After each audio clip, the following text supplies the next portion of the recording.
ओम शांति। आज बाबा के 14/11/78 के अव्यक्त महावाक्य रिवाइज करेंगे। हेडिंग है वक्त की पुकार। बाबा कहते ऊंचे ते ऊंचे बाप के डायरेक्ट ईश्वरीय संतान समझते हुए सदा समर्थ स्थिति में रहते हो। जैसे बाप सदा समर्थ है वैसे बाप समान समर्थ बने हो। ऐसे समर्थ का खाता 99% होना चाहिए, तब ही भविष्य नई दुनिया के लिए 100% सतोप्रधान राज्य के अधिकारी बन सकेंगे।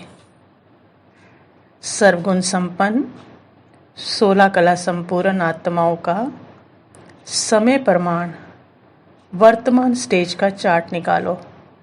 समर्थ कितना और व्यर्थ कितना, संकल्प और समय दोनों का चार्ट निकालो। बाबा आज समर्थ का चार्ट निकालने के लिए कह रहे, जिसमें संकल्प और समय दोनों का चार्ट निकालो।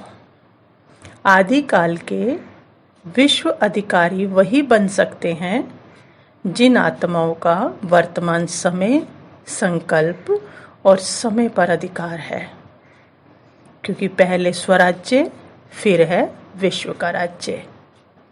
जो स्वराज्य नहीं कर सकते वो विश्व के राज्य के अधिकारी नहीं बन सकते। इसलिए अभी अपने आप को चेक करो, अंतर्मुखी बन स्वचिंतन में रहो। जो आदि में पहले दिन की पहेली सुनाई जाती है ना, जानते हैं हम सब कौन सी, मैं कौन। अब फिर इस पहेली को अपने संपूर्ण स्टेज के प्रमाण, श्रेष्ठ पोजीशन के प्रमाण चेक करो। व्हाट एम आई, मैं क्या हूँ। ये पहेली अभी हल करनी है, अंत तक ये पहेली है। अपने सारे दिन की स्थिति द्वारा स्वयं को जान सकते हो कि आदि काल के अधिकारी हैं या सत्युग के या मध्यकाल के अधिकारी हैं। ज्ञान के मनन के साथ अपनी स्थिति की चेकिंग भी बहुत जरूरी है। हर दिन के जमा हुए खाते में स्वयं से संतुष्ट हैं। जो स्वयं से संतुष्ट नहीं होगा, बाबा कहते, वो विश्व की आत्माओं को संतुष्ट करने वाला कैसे बन सकता है। सत्युग के आदिकाल में आत्माएं तो क्या, प्रकृति भी संतुष्ट है, क्योंकि संपूर्ण है, तो संतुष्ट मनी बनो। लेकिन सेवा के साथ विश्व की सेवा और स्वयं की सेवा हो। विश्व के प्रति भी रहम दिल और स्वयं प्रति भी रहम दिल बनो। दोनों साथ साथ चाहिए। बाबा कहते, जब आत्माओं को कहते हो ना कि कल नहीं लेकिन आज, आज नहीं लेकिन अब करो, क्योंकि रहम करते हो ना उनके ऊपर, ऐसे पहले स्वयं से बात करो। ऐसे एवर रेडी हैं जो दूसरों को कह रहे हैं कि आज नहीं अभी करो, तो अपने ऊपर भी रहम करो। बाबा कहते हैं ऐसे खुद एवर रेडी हो, स्वयं से बात करो। ये सदा ये स्मृति रहती है कि अब नहीं तो कब नहीं। तो बाप एक एक रतन को संपन्न और संपूर्ण देखना चाहते हैं। ये बाबा की आस है हम बच्चों के प्रति। महारथियों को बाप भी देख हर्षित होते हैं, क्योंकि समान है। संगम पर ही बाप बच्चों को सेवा के तख्त नशीन बनाते हैं। ये संगम युग की रस्म अपने हाथों से भविष्य में भी तख्त नशीन बनाएंगे। जो अभी तख्त नशीन है सेवा के, वो भविष्य में भी तख्त नशीन बनेंगे।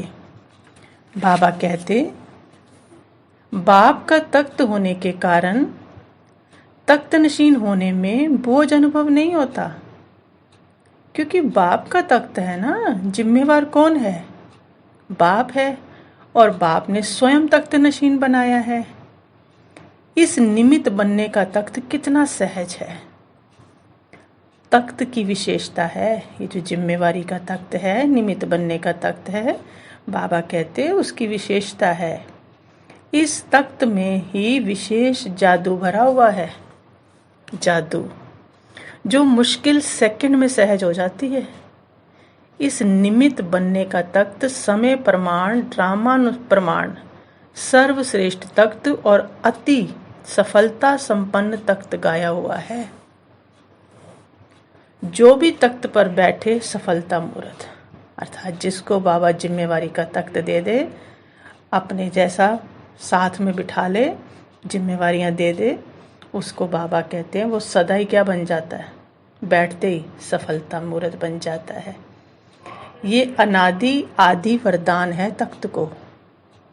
इस तख्त के तख्त नशीन भी बड़े गुह्य रहस्य और राजयुक्त आत्माएं ही बनती हैं। हर कोई निमित्त नहीं बन सकता।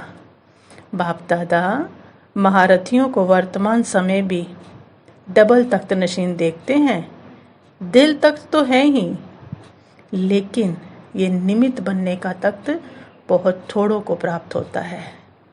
ये भी राज बड़े गुह्य है, क्योंकि बाबा ने निमित्त बनाया है, तो कुछ करवा कर उसका फल पदम गुना बाबा देना चाहता है।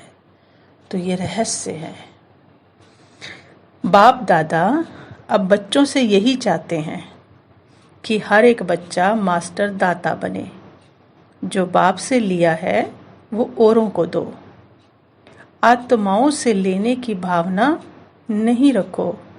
रहम दिल बन अपने गुणों का, शक्तियों का सबको सहयोग दो। फ्राक दिल बनो। जितना दूसरों को देते जाएंगे उतना बढ़ता जाएगा। विनाशी खजाना देने से कम होता है और अविनाशी खजाना देने से बढ़ता है। 1, 2, 1000 पाओ तो देना चाहिए कि नहीं देना चाहिए? देना चाहिए ना बच्चों को। मास्टर दाता अर्थात सदा भरपूर संपन्न। जिसके पास अनुभूतियों का खजाना संपन्न होगा, वो संपन्न मूर्तियां स्वतः ही मास्टर दाता बन जाती हैं। अब भरपूर क्या करेगा? स्वतः ही देने लगेगा। दाता अर्थात सेवाधारी, और दाता देने के बिना रह नहीं सकते। वो अपने रहम दिल के गुण से किसी को तो हिम्मत देंगे, तो किसी निर्बल आत्मा को बल देंगे। वो मास्टर सुखदाता होंगे, तो सदा ये समझती रहे कि हम सुखदाता के बच्चे कौन हैं? मास्टर सुखदाता हैं। जो दाता हैं उनके पास है तभी तो देंगे। यदि किसी के पास अपने खाने के लिए भी नहीं हो तो वो दाता कैसे बनेंगे? इसलिए जैसा बाप वैसे बच्चे। बाप को सागर कहते हैं। सागर अर्थात बेहद, खुटता नहीं। ऐसे ही बाबा कहते हैं आप भी कौन हो? मास्टर सागर हो। नदी नाले नहीं हो जो कम पड़ जाए। तो बाप समान निस्वार्थ भावना से देते जाओ, क्योंकि क्या पता लग गया राज, 1 का 1000 गुना पदम गुना मिलेगा। अशांति के समय पर मास्टर शांति दाता बन औरों को भी शांति दो। घबराओ नहीं, क्योंकि जानते हो कि जो हो रहा है वो भी अच्छा, और जो होना है वो और अच्छा है। और विकारों के वशीभूत मनुष्य तो लड़ते ही रहेंगे। क्या ठीक करोगे उनको? क्योंकि जिनके अंदर विकार हैं वो शांति से नहीं बैठ सकते, क्योंकि उनका काम ही यही है। लेकिन आपका क्या काम है? ऐसी आत्माओं को शांति देना, क्योंकि वो बेबस हैं, विकारों के वश हैं। उनकी गलती नहीं है। और वशीभूत आत्मा पे तो क्या आता है? रहम आता है। तो ऐसी आत्माओं को शांति देना, क्योंकि विश्व कल्याणकारी हो। विश्व कल्याणकारी आत्माएं सदा मास्टर दाता बन देती रहती हैं। घृणा नहीं करती, सदा देती रहती हैं। दूसरा सहयोग दे तो मैं संपन्न व संपूर्ण बनूं। भिखारियों से लेंगे क्या? वो देंगे तो हम उनको दें। बाबा कहते नहीं, इस लेने की बजाय मास्टर दाता बन सहयोग, स्नेह, सहानुभूति देना ही लेना है। याद रखो, ब्राह्मण जीवन में देने में ही लेना है, क्योंकि देते जाएंगे तो बाबा क्या करता रहेगा, बाबा बढ़ता जाएगा। हमें कुछ नहीं करना, बस बाबा से लेना है और आगे देना है। तो अहो सौभाग्य कि जो बाबा बीच में हमें यूज़ कर रहे हैं। तो वर्तमान समय में सभी को अविनाशी खुशी की आवश्यकता है। सब खुशी के भिखारी हैं और आप दाता के बच्चे हो। दाता के बच्चों का काम है देना।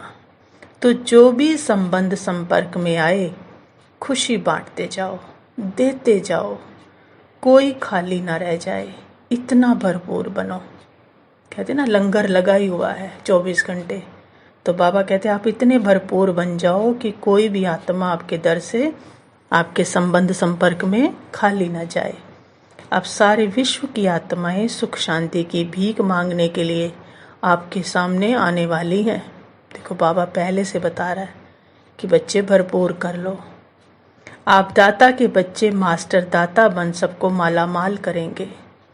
तो पहले से स्वयं के भंडारे सर्व खजानों से भरपूर करते जाओ। जो कोई भी आए तो खाली हाथ नहीं जाए, क्योंकि मास्टर दाता है ना। तो अगर खाली चला गया तो किसका नाम बदनाम होगा, बाप का ना, जो पूरी दुनिया का दाता है। तो हमारे पास कोई भी आए तो खाली हाथ ना जाए, भरपूर होकर जाए। ये नज़ारा आगे चलकर अनुभव करेंगे। अब तो करने लग गए अनुभव ये बातें। आप श्रेष्ठ आत्माएं संगम पर अखुट और अखंड महादानी बनो, जिसका ना कभी खजाना कम हो और अखंड रहे। निरंतर स्मृति में रखो कि मैं दाता का बच्चा अखंड महादानी आत्मा हूँ। कोई भी आत्मा आपके सामने आए, चाहे अज्ञानी हो चाहे ब्राह्मण हो, लेकिन कुछ न कुछ सबको देना है। अखंड दान चलता रहे, बीच में रुकावट ना आए, किसी वजह से कोई भी कारण से रुके नहीं देना। बाबा कहते अखंड लंगर, अखंड दान चलता रहे। राजा का अर्थ ही है दाता। अगर हद की इच्छा व प्राप्ति की उत्पत्ति है तो वो राजा की बजाय मंगता बन जाते हैं। आप दाता के बच्चे हो, सर्व खजानों से संपन्न श्रेष्ठ आत्माएं हो। देखो बाबा कितना ऊंचा देखते हैं हमें। संपन्न की निशानी ही है अखंड महादानी। तो एक सेकंड भी दान देने के बिना रह नहीं सकते। तो बाबा कहते हैं ब्राह्मण आत्माओं के पास ज्ञान तो पहले से ही है, लेकिन उनके प्रति 2 प्रकार से दाता बनो। ब्राह्मणों को भी अगर देना है तो 2 प्रकार से दाता बनो। कैसे? बाबा कहते जिस आत्मा को जिस शक्ति की आवश्यकता है, उस आत्मा को मनसा द्वारा अर्थात शुद्ध वृत्ति वाइब्रेशन द्वारा शक्तियों का दान अर्थात सहयोग दो। ब्राह्मण को देना है तो दान का समझ के नहीं, कैसा दान देना है, उसके अंदर जिस शक्ति की कमी है उस शक्ति का अपने से, जो बाबा से हमने ली है, उसको उसका क्या करना है, सहयोग देना है।